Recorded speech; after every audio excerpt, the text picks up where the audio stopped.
we are seeing an epidemic of diabetes. If we look at all comers now, about 14% of the population now has diabetes, most of it the more common type of type 2 diabetes, which we usually see in obese individuals. Yet a third of the population now has prediabetes. And these are individuals who have a much higher risk of developing the full-blown disease. The real root of the problem is our lifestyle, going back to grade school. And it has to do with exercise. The pandemic was not great for many Americans, for example.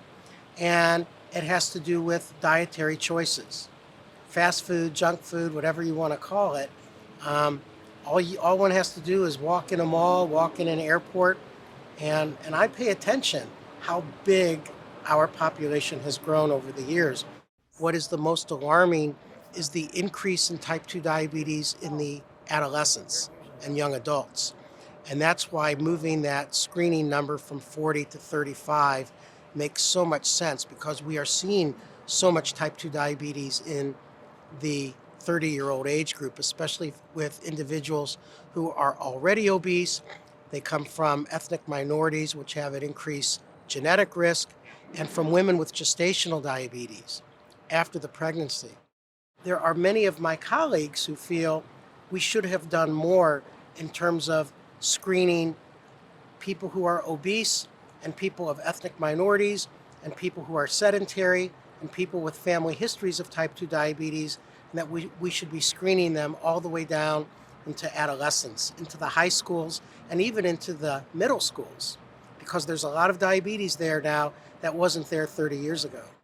Diabetes is the number one cause of end-stage renal disease, lower extremity amputation, and blindness. And if we can treat people earlier, we will be doing a huge benefit of reducing the frequency of these complications.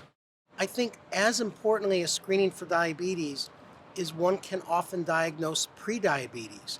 So whether one is 15 years old or 35 or 55, if they have prediabetes, we now have very, very effective ways to stop the progression to full-blown diabetes. And these ways are usually pretty cheap, they're very effective, and it has to do with exercise and diet.